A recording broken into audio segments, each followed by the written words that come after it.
노에 마련된 특설 스튜디오에서 오늘 역시 뉴스룸을 진행해드리고 있습니다. 순조롭게 나아갈 것 같았던 한반도 평화 시계의 초침과 분침은 조금씩 지금 흔들리기 시작하는 그런 느낌이죠. 오전까지만 해도 협상이 무산될 것이라고 예상한 사람들은 없었을 것 같습니다. 그만큼 상황이 좀 낙관적으로 보였는데 결국 양국 정상은 시원한 답을 내놓지 못한 채 돌아섰습니다.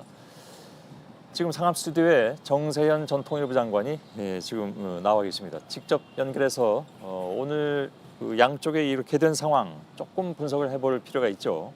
자, 정 장관님 나와 계시죠. 오늘 오전까지만 해도 전혀 예상치 못했던 상황인데 혹시 뭐 이렇게 될 가능성 뭐 조금이라도 예상은 하셨는지요? 그건 못했죠.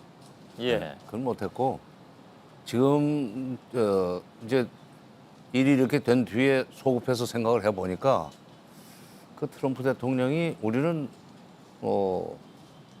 앞으로 더 만날 것이라는 얘기를 했던 게 예, 그게 조금 걸리고 두 예. 번째는 시간은 많다 서두르지 않겠다는 것도 지금 생각해보니까 이번에는 서명을 안 하고 좀 미뤄놓겠다 하는 그런 그 복선이 있었지 않나 하는 생각을 예. 해봅니다.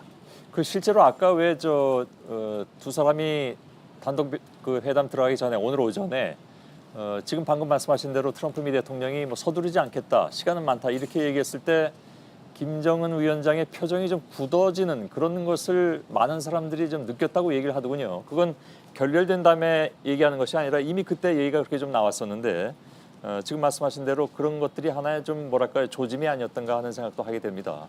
트럼프 미 대통령이 북한 측이 전면 제재 해제를 원했기 때문에 안 됐다. 이렇게 일단은 북측에 넘겼습니다.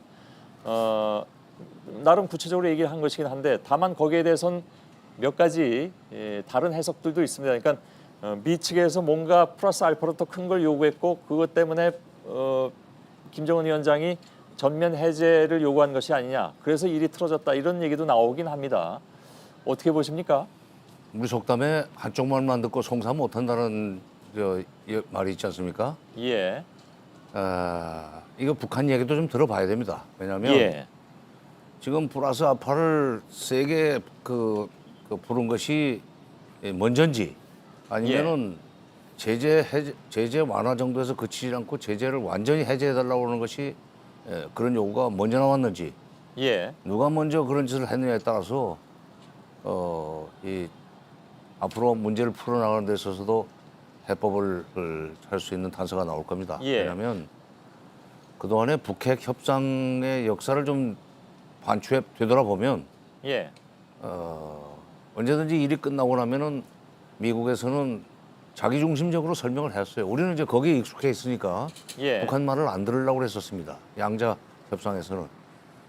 그런데 뒤늦게 보면은 나중에 북한에서 이제 억울하다.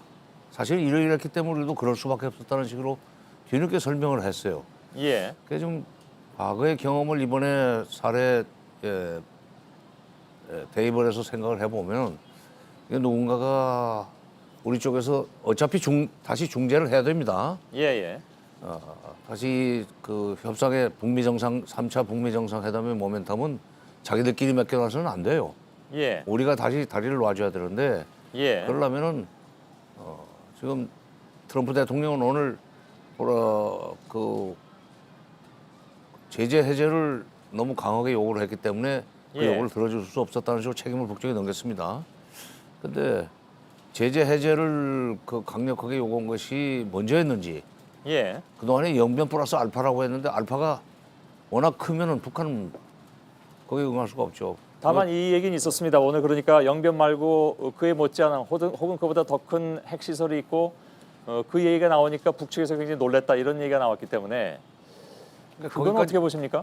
거기까지만 얘기를 트럼프 대통령이 하던데 예. 지금 이제 또 저는 볼턴이 거기에 마지막에 그 확대 정상회담에 참여를 했다는 사실 예. 그게 좀 깨림칙합니다. 왜냐하면 그 사실 그게 4대 3이 됐죠 오늘 회담이. 예, 그러니까 그 참석자 인원의 이 불균형. 문제가 불균형의 문제가 아니고 예.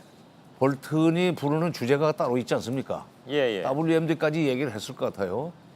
원인 제공은 거기에 있었지 않나. 그러니까 예. 실무자들끼리 김혁철과 비건이 다 합의문까지 만들어 놨는데 그리고 또 김영철 본표가 뭐 어저께쯤 검토를 했을 거예요. 그래서 예, 예. 이제 정상이 만나가지고 최종 결론을 낼그 괄호 안에 드는 게 몇 개 있었을 거예요. 한 두세 예. 개 정도. 근데 그 볼턴이 갑자기 플러스 알파를 너무 크게 제시를 하면 말하자면 배보다 배꼽이 더 큰 요구를 하면 알파를 더 크게 요구를 하면 예.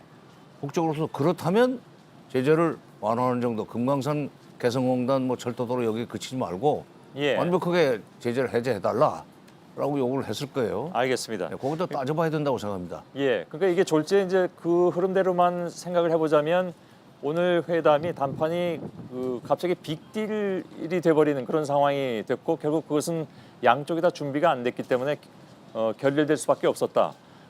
그리고 그에 따라서 결렬이 됐다고는 하지만 분위기가 나쁠 이유는 사실은 없다라는 정도로 해석이 가능할 것 같긴 합니다. 그런데 다만 그 김정은 위원장의 입장에서 그렇다면 앞으로 선택지가 무엇이냐 하는 문제가 남잖아요. 그러니까 다시 말하면 지금 뭐 북미 관계 정상화도 잘 안 됐고 제재 해제도 잘 안 된 그런 상황에서 앞으로 어떻게 할 것이냐 하는 문제가 남는데 어떻게 보십니까?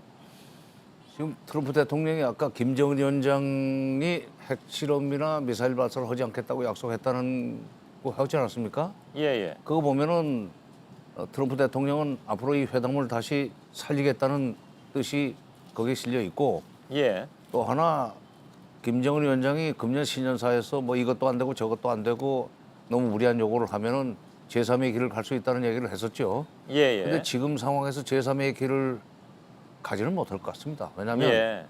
제3의 길을 가려면 핵실험이나 미사일 발사를 안 하겠다는 얘기를 트럼프 대통령한테 할 수가 없죠. 예, 그러니까 예. 그거 봐서는 김정은 위원장도 이 판을 지금 깨고 나가는 것은 국내 정치적으로 부담이 너무 크기 때문에 예.